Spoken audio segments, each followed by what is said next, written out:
Olá, tudo bem? Paz. Tenho uma palavra de Deus para compartilhar com você na reflexão de 30 de maio, cuja leitura do dia é em 2 Timóteo, capítulos 1 e 2, e também 1 Samuel, capítulos 26 e 27. Sem delongas, vamos à palavra de Deus conversarmos sobre uma fervorosa vida de oração. 2 Timóteo, capítulo 1, versículo 3. Dou graças a Deus, a quem desde os meus antepassados sirvo com uma consciência pura, de que sem cessar faço memória de ti nas minhas orações, noite e dia. Só até aí. Vou abordar aqui vários textos para nos mostrar algo muito importante sobre uma vida de oração. Meditando no Novo Testamento, é nítida a prática de oração da igreja. Tenho certeza, suponho, melhor, tenho certeza, né? Eu acredito que você note isso. E talvez você já tenha notado que não era diferente com Paulo. Aqui, Paulo escrevendo a Timóteo.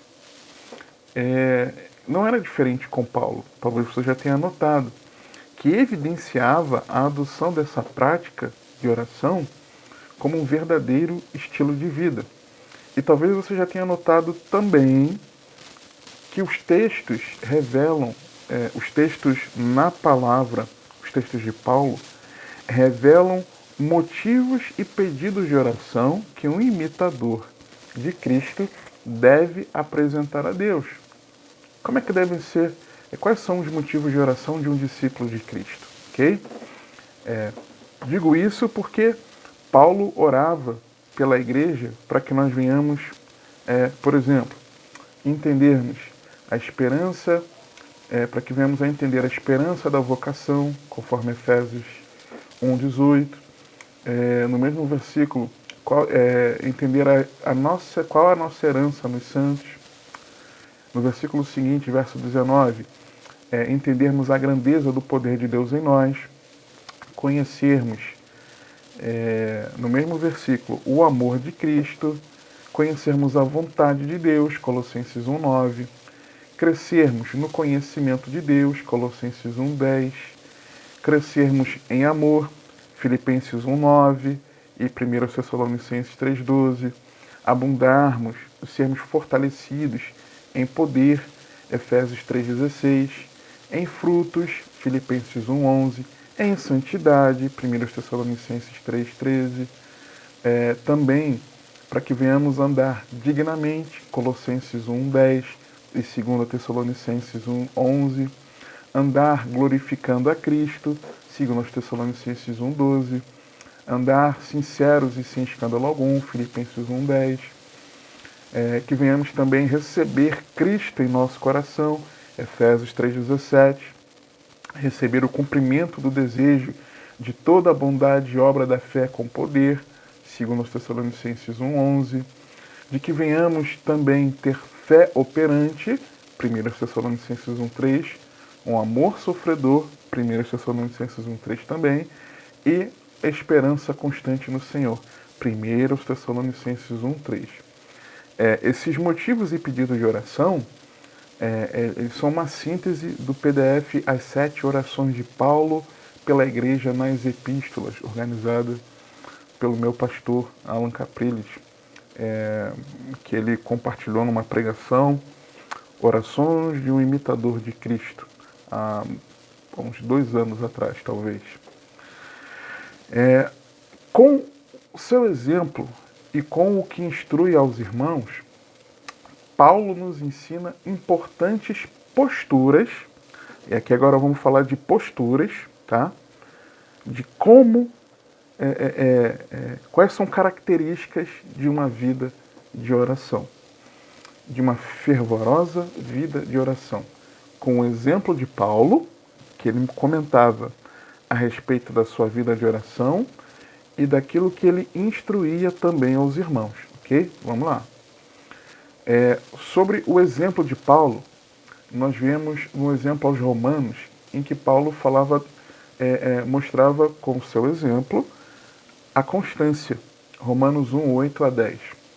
Primeiramente dou graças ao meu Deus, por Jesus Cristo acerca de vós todos, porque em todo mundo é anunciada a vossa fé, porque Deus a quem sirva em meu espírito, no Evangelho do seu Filho, me é testemunha de como incessantemente faço menção de vós, pedindo sempre em minhas orações que em algum tempo, pela vontade de Deus, se me ofereça a boa ocasião de ir ter convosco, como incessantemente faço menção de vós, ou seja, sem cessar. E aí ele diz que faz isso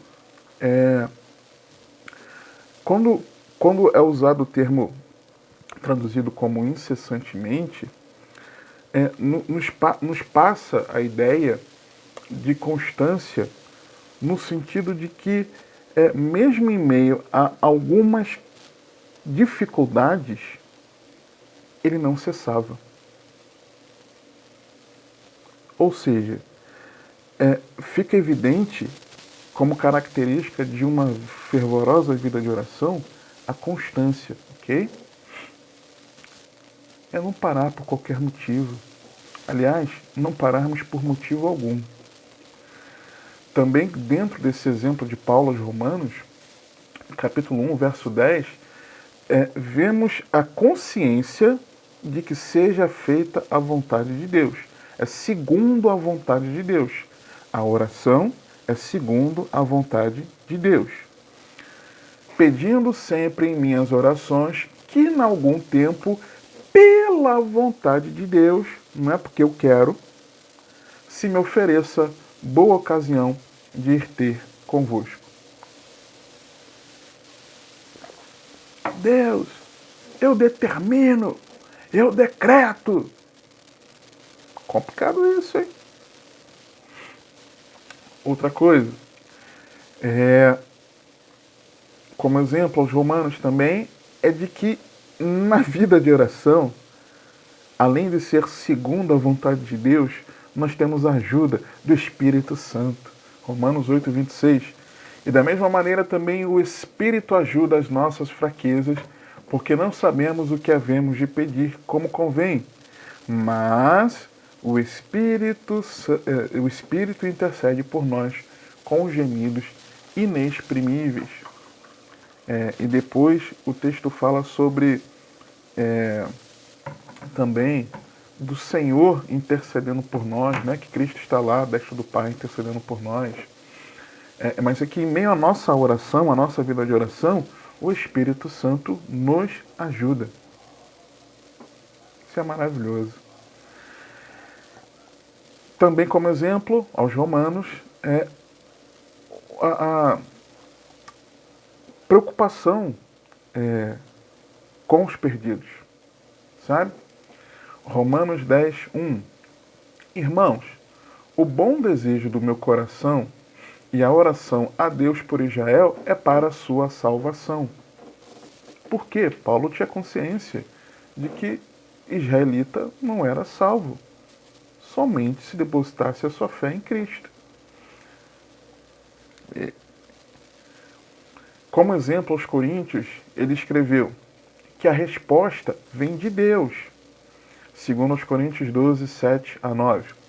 E para que não me exaltasse pela excelência das revelações, foi-me dado um espinho na carne, a saber, o mensageiro de Satanás, para me esbofetear, a fim de não me exaltar, acerca do qual 3 vezes orei ao Senhor para que se desviasse de mim.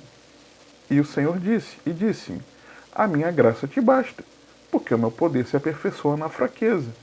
De boa vontade, pois, me gloriarei nas minhas fraquezas, para que em mim habite o poder de Cristo.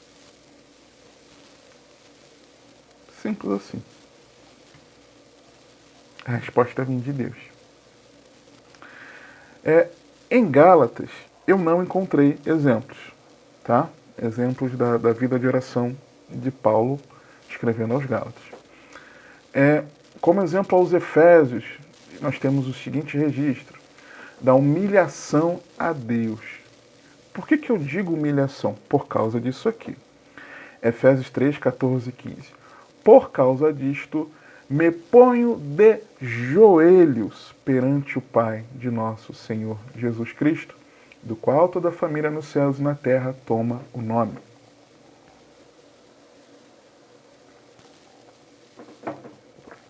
Ah, você está dizendo que só deve se orar de joelhos.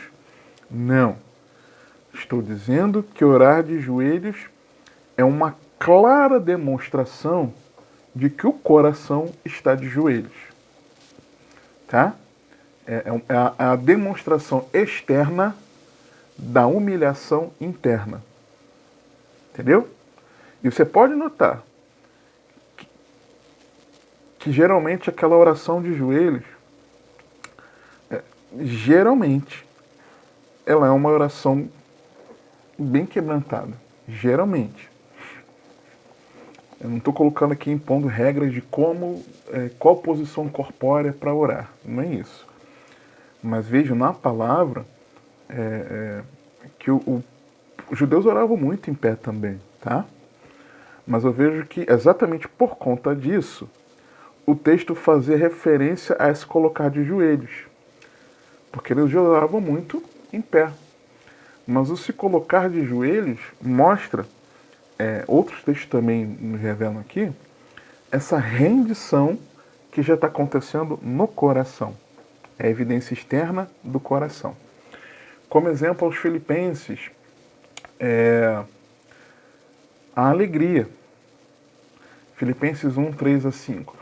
Dou graças ao meu Deus todas as vezes que me lembro de vós, fazendo sempre com alegria oração por vós em todas as minhas súplicas, pela vossa cooperação no Evangelho desde o primeiro dia até agora. Não estou orando com alegria, não. Estou orando com tristeza. Como exemplo, os filipenses também, vejo aqui a fé. Filipenses 1, 19 e 20.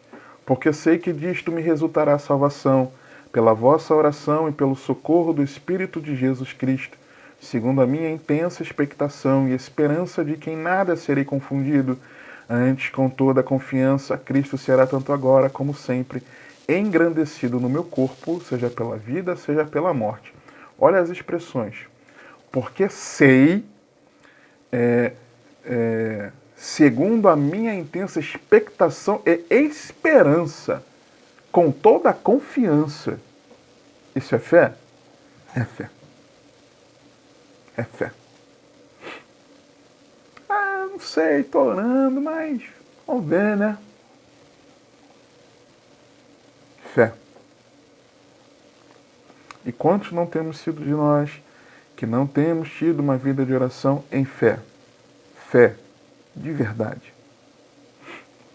Como exemplo, aos Colossenses, vejo que a importância da motivação. Não orar por orar, mas orar com uma motivação, por uma razão.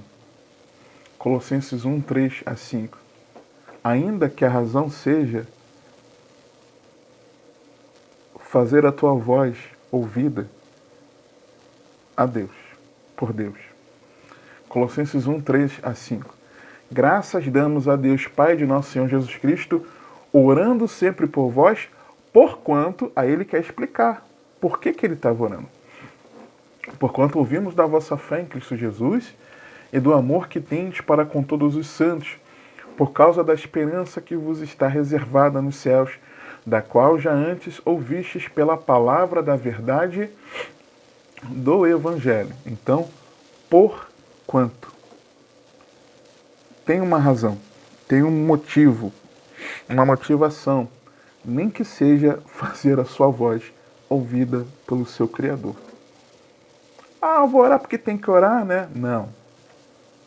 Ora com propósito, nem que seja para agradar ao Senhor. E, aliás, principalmente por isso. Se não tiver nenhuma outra razão, ore por essa motivação, que deve ser sempre a primordial. Como exemplo, aos Colossenses também, nós vemos a prontidão. Ah, depois eu oro. Ah, pediram oração. Ah, depois eu lembro. Não, não. Colossenses 1:9. Por esta razão, nós também, desde o dia em que o ouvimos, não cessamos de orar por vós e de pedir que sejais cheios do conhecimento da sua vontade, em toda a sabedoria e inteligência espiritual. Desde o dia em que o ouvimos, não cessamos de orar por vós. Prontidão. Não é em letargia, mas é em prontidão de orar. Como exemplo aos Tessalonicenses, a gratidão. 1 Tessalonicenses 1:2. Sempre damos graças a Deus por vós todos, fazendo menção de vós em nossas orações. Demonstra sua gratidão a Deus por meio da sua oração.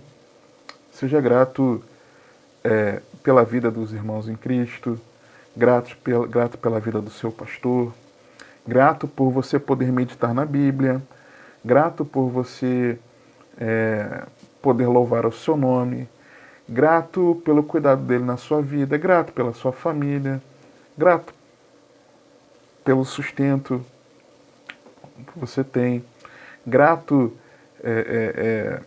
por tudo, e especialmente grato pelo dom da vida, pelo ar que você respira, pelo alimento e essencialmente grato porque você tem acesso a Ele por meio de Cristo que morreu na cruz para te salvar e te dar esse acesso a Deus. Como exemplo aos Tessalonicenses, também vejo a intensidade, porque diz assim no capítulo 3, versos 9 e 10 de 1 aos Tessalonicenses.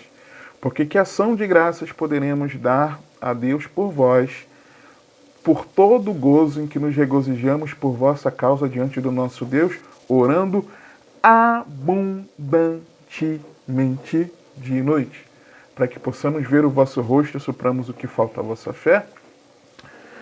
Intensidade.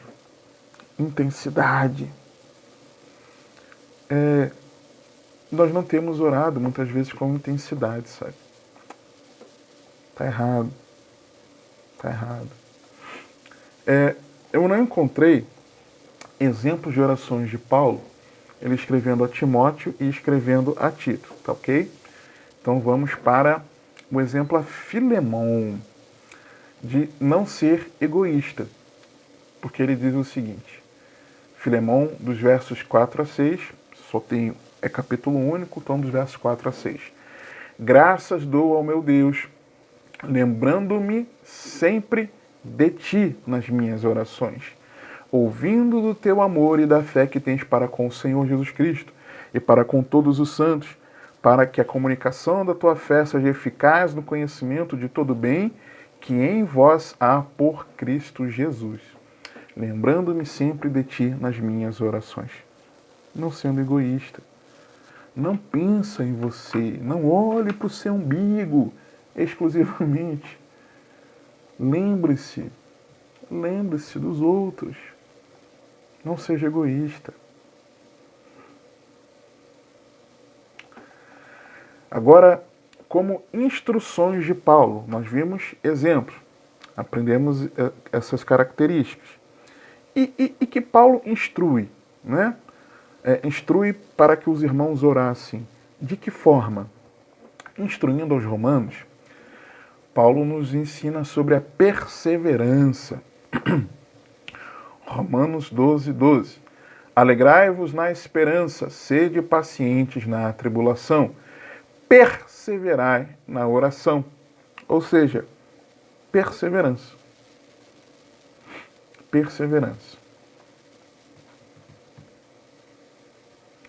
Mas muitas vezes não temos sido perseverantes. Instruindo ainda os romanos, Paulo nos fala da importância da postura combativa. Lembra? É guerra. Romanos 15, 30 a 32. E rogo-vos, irmãos, por nosso Senhor Jesus Cristo e pelo amor do Espírito, que combatais comigo nas vossas orações por mim a Deus, para que seja livre dos rebeldes que estão na Judéia, e que esta minha administração que em Jerusalém faço seja bem aceita pelos santos, a fim de que pela vontade de Deus chegue a vós com alegria e possa recriar-me convosco. Então, combatais comigo nas vossas orações por mim a Deus. É guerra. Mas veja, ele não falou, combata por mim nas vossas orações, mas ele disse, combata comigo. Ou seja, uma outra aprendizado aqui, outra característica, é da responsabilidade pessoal de cada um.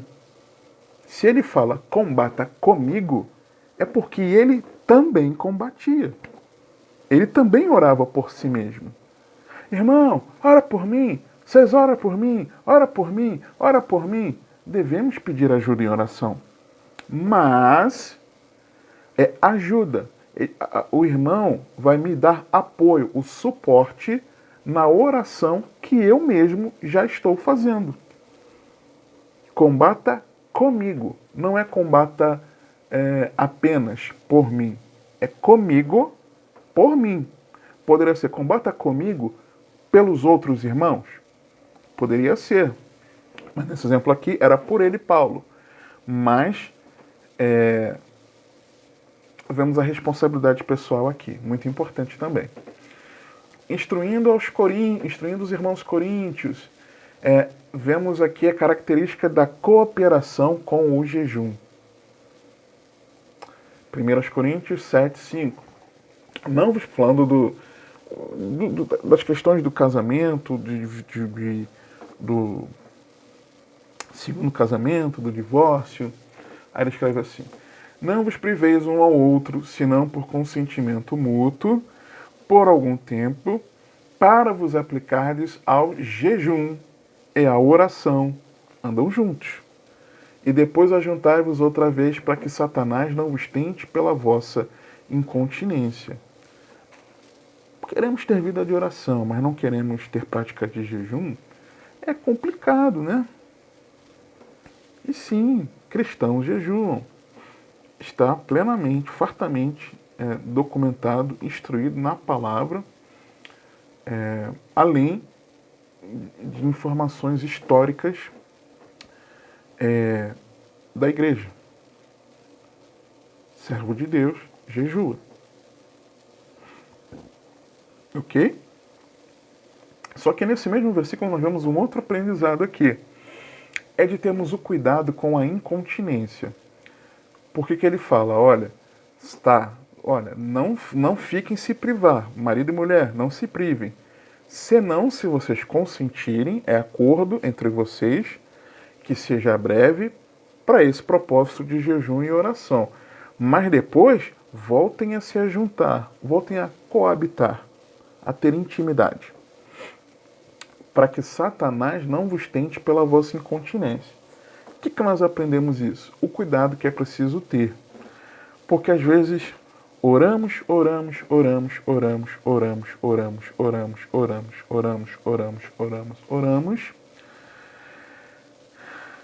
e descuidamos que, por conta, eu vou falar um negócio que você vai ficar escandalizado, por conta de uma pretensa vida devocional, nós estamos deixando áreas da nossa vida sensíveis. E quando vamos ver, isso vai trazer prejuízo. Quer ver um outro exemplo? Falando aqui do contexto do jejum, por exemplo. Às vezes a pessoa ora e jejua, quer ter um período de oração e jejum, de muitas horas seguidas, às vezes de dias seguidos. Já fiz isso, tá? E não vou entrar como eu faço agora, dar meu exemplo, porque eu não quero falar de mim mesmo. Apenas que já fiz. Agora, como já fiz e como faço, não importa. Mas imagina aquela pessoa que jejua durante longos períodos de tempo, seguidamente. Você já deve ter testemunhado exemplos de pessoas que tiveram prejuízo na sua saúde. Não poderiam ter jejuado da forma como jejuaram. Ah não, tô aqui em oração, oração, oração, oração. E é maravilhoso, mas descuida, por exemplo, da alimentação. Descuida, por exemplo, da intimidade conjugal. Descuida do trabalho. Descuida das tarefas do cotidiano, de coisas que Deus deu pra gente cuidar. Não estou falando que é para passear, ter lazer, não é isso. Cuidado, então. Uma outra característica de instrução de Paulo aos Coríntios é da edificação pessoal. E eu digo isso com base na instrução que ele deu no capítulo 14 sobre a questão das línguas. Versos 2 a 4 e depois 13 a 15. Porque o que fala em línguas desconhecidas não fala aos homens, senão a Deus. Então falar em línguas está falando com Deus. É oração. Porque ninguém o entende. E em espírito fala mistérios. Com Deus. Orando em línguas. É uma linguagem de oração. Mas o que profetiza fala aos homens para edificação, exortação e consolação. O que fala em língua desconhecida, essa mesma que é a Deus em mistérios, edifica-se a si mesmo. Mas o que profetiza edifica a igreja. Eu, pessoalmente, já fui curado emocionalmente, renovado, orando em línguas. No meu secreto. Também já no meio dos irmãos em culto, já, mas no contexto aqui da normatização, sem erguer a voz, mas comedido ali, eu e Deus, né? Sem fazer com que todos ouvissem, né? Mas eu e Deus ali. Né? E aí o versículo 13 a 15. Por isso que fala em língua desconhecida, ore para que possa interpretar. Porque se eu orar em língua desconhecida, o meu espírito ora bem. É uma boa oração. Mas o meu entendimento fica sem fruto. Então não é só orar em línguas. Que farei, pois? Orarei com o espírito, mas também orarei com o entendimento. Cantarei com o espírito, mas também cantarei com o entendimento. Ok? Ou seja, é importante a linguagem da oração, para edificação pessoal, mas também da oração com entendimento. Entendimento. Tá? Com entendimento. Outra característica aqui importante é a eficácia da oração. 2 Coríntios 1, 9 a 11. Mas já em nós mesmos tínhamos a sentença de morte, para que não confiássemos em nós, mas em Deus que ressuscita os mortos, o qual nos livrou de tão grande morte e livra, em quem esperamos que também nos livrará ainda, ajudando-nos também vós com orações por nós, para que pela mercê que por muitas pessoas nos foi feita, por muitas também sejam dadas graças a nosso respeito. Ou seja, Paulo estava acreditando o livramento de tão grande morte, a eficácia da oração dos irmãos por eles. Por ele e pelos outros que estavam ali. Você está entendendo? Ele era convicto da eficácia da oração do justo, como Tiago nos ensina, Tiago 5,16, né? Não encontrei instrução aos Gálatas. Curioso isso, não encontrei. Pode ter passado batido aos meus olhos, mas eu não encontrei. Interessante. Nem exemplo e nem instrução. Instruindo aos Efésios, vemos o seguinte, sobre o poder do glorioso Deus. Efésios 3, 20 e 21. Ora, aquele que é poderoso para fazer tudo mais abundantemente além daquilo que pedimos. Pedimos em oração. Ou pensamos segundo o poder que em nós opera. A esse glória na igreja por Jesus Cristo em todas as gerações, para todo sempre. Amém. Então Deus é poderoso para fazer muito mais abundantemente além. Uma sequência de superlativos, né? Tudo muito mais abundantemente além. Algo assim. Além. Deus é poderoso para fazer além daquilo que nós pedimos em oração. É o poder do glorioso Deus. A esse seja a glória na igreja. Nós vemos também aos Efésios de que instruindo de ser uma arma de guerra. Efésios 6, 13 a 20. Portanto, tomai toda a armadura de Deus, para que possais resistir no dia mau. E havendo feito tudo, ficar firmes. Estai, pois, firmes, tendo cingidos os vossos lombos com a verdade, e vestida a couraça da justiça, e calçados os pés na preparação do evangelho da paz, tomando sobretudo o escudo da fé, com o qual podereis apagar todos os dardos inflamados do maligno.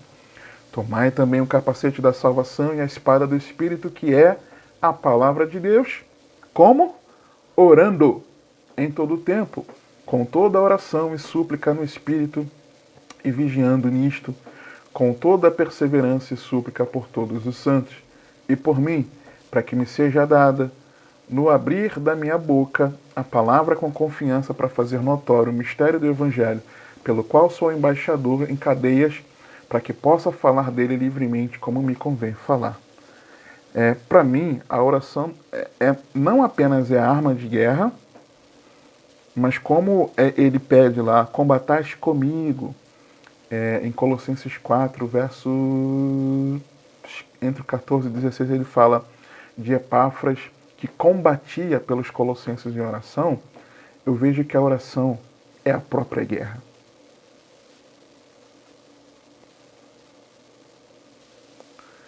Instruindo aos filipenses, eu vejo a característica da entrega. Filipenses 4, 6 a 7. E 7. Não estejais inquietos por coisa alguma. Antes, as vossas petições sejam em tudo conhecidas diante de Deus, pela oração e súplica, com ação de graças. E a paz de Deus, que excede todo entendimento, guardará os vossos corações e os vossos pensamentos em Cristo Jesus. As petições serem tudo conhecidas diante de Deus por oração e súplica é porque você está entregando os seus perrengues,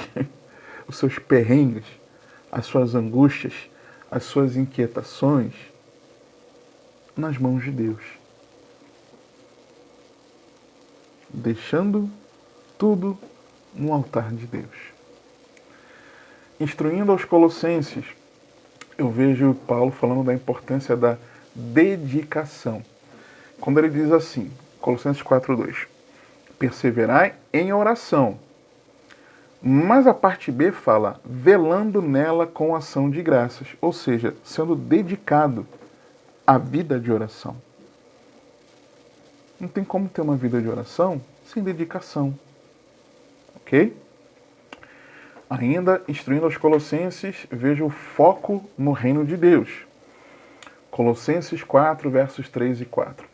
Orando também juntamente por nós, para que Deus nos abra a porta da palavra, a fim de falarmos do mistério de Cristo, pelo qual estou também preso, para que o manifeste como me convém falar. Foco no reino de Deus. Ainda sobre instruções, instruindo aos Tessalonicenses, eu vejo ordem. a oração é um mandamento, não é opcional. Crente ora. Se não ora, não é crente.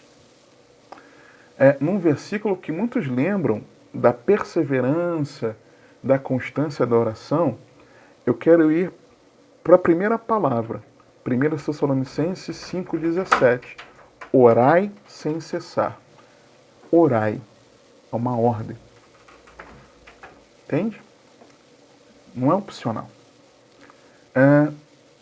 No mesmo capítulo 5, no verso 25, aos Tessalonicenses, eu vejo Paulo instruindo sobre a cobertura de oração, quando ele diz assim: irmãos, orai por nós.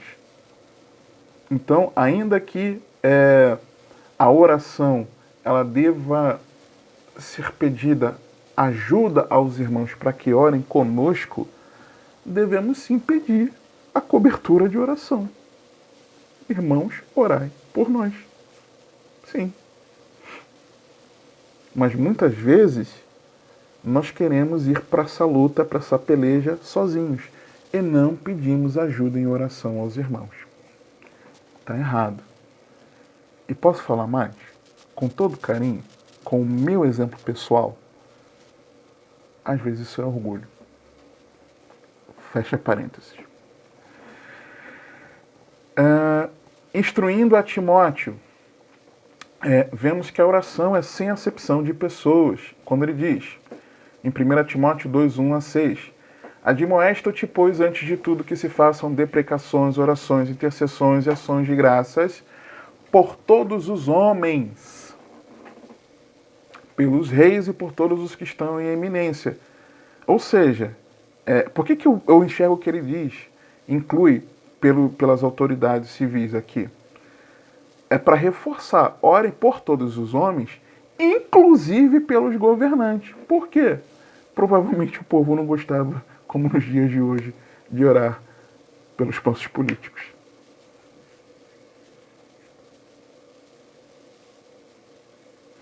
Então é sem acepção de pessoas, inclusive por aqueles que talvez muitos não querem orar.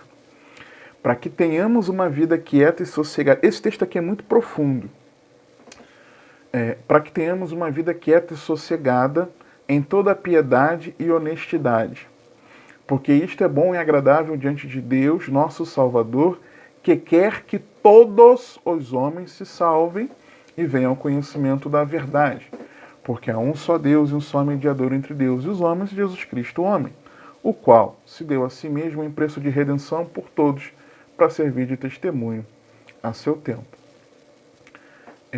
Então, tem muita coisa aqui desse texto, mas vamos falar sobre a questão da acepção de pessoas, tá? E também, por exemplo, a variedade dos tipos de orações. Existem tipos de orações, tá?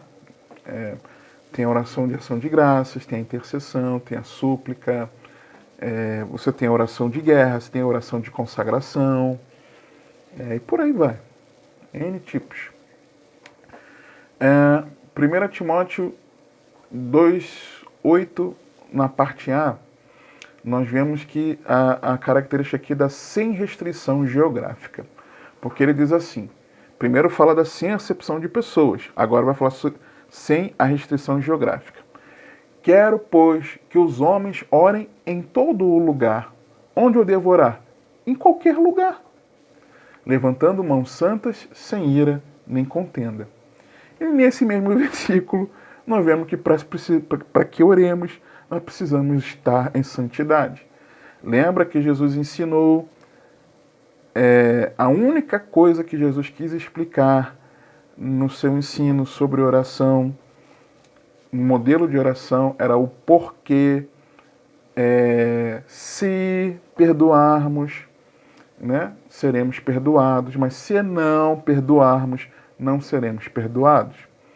Ou seja, não tem como, a prioridade da vida de oração é resolver o problema do pecado. É prioridade. Então, para orar, você precisa buscar andar em santidade. Quero, pois, que os homens orem em todo lugar, levantando mãos pecadoras? Não, mãos santas. Sem ira nem contenda. Arrumando problema com os outros? Não. Com coração sujo? Não, coração limpo. Andando em santidade. Outra coisa, característica, instrução, escrevendo a Timóteo, é que a oração faz parte do cotidiano, das coisas triviais da vida. Apesar de ser algo extraordinário, faz parte do cotidiano. 1 Timóteo 4, 1 a 5. Mas o Espírito expressamente diz que nos últimos tempos apostatarão alguns da fé, dando ouvidos a espíritos enganadores e a doutrinas de demônios, pela hipocrisia de homens que falam mentiras, tendo cauterizado a sua própria consciência, proibindo o casamento e ordenando a abstinência dos alimentos, agora presta atenção, dos alimentos que Deus criou para os fiéis e para os que conhecem a verdade. Alimento, Deus criou. A fim de usarem deles com ações de graças, porque toda criatura de Deus é boa e não há nada que rejeitar, sendo recebidos com ações de graças, porque pela palavra de Deus e pela oração é santificada. Ou seja, até para você se alimentar, você precisa orar. Crente que não ora, dando graças ao Senhor pelo alimento, tem algo aí. Nem o básico. Faz parte do cotidiano. Instruindo ainda Timóteo, nós vemos que a oração é evidência de vida espiritual. 1 Timóteo 5, de 5 a 7. Ora, a que é verdadeiramente viúva e desamparada, espera em Deus e persevera de noite e de dia em rogos e orações. Mas a que vive em deleites, vivendo está morta, não está viva espiritualmente. Manda, pois, estas coisas para que elas sejam irrepreensíveis. Então, a oração é evidência da vida espiritual. Eu também não encontrei instruções a Tito, ok? Não encontrei instruções. Instruindo a Filemão, eu encontrei que a oração ela deve ser paralela a ações práticas. Filemão, versículo 22. E juntamente prepara-me também pousada, uma ação prática, porque espero que pelas vossas orações vos hei de ser concedido. Orem para que eu esteja com vocês, mas também já me prepara lugar. Oração e prática, andando juntos. Ok? Agora, como ter uma vida de oração? Eu vejo aqui, nós vemos características. Como ter uma vida de oração, uma fervorosa vida de oração, eu vejo aqui em 2 Timóteo, capítulo 1, verso 1. Primeiro, segundo a palavra de Deus. Paulo, apóstolo de Jesus Cristo, pela vontade de Deus, segundo a promessa da vida que está em Cristo Jesus. A promessa da vida que está em Cristo Jesus está no Evangelho, na palavra de Deus. Orar segundo a palavra. Segundo, orar por amor. Quando ele diz, a Timóteo, meu amado filho, oramos por amor a Deus e às pessoas. É por amor. Depois, oramos porque temos acesso ao Pai. Quando ele diz, graça, misericórdia e paz da parte de Deus, Pai. Pai, você tem acesso ao Pai. Depois, quarto, oramos em Cristo, quando ele diz, e da de Cristo Jesus, Senhor nosso. E depois oramos porque nós temos prazer na oração. Dou graças a Deus, a quem Deus dos meus antepassados sirvo com uma consciência pura, de quem cessar faço memória de ti, nas minhas orações, noite e dia. Eu dou graças porque eu oro, porque eu tenho prazer na oração. Segundo a palavra, por amor, com acesso ao Pai, em Cristo e com prazer. Que o Senhor te abençoe e te guarde, que Ele te conduza e governe a sua vida, porque você tem acesso.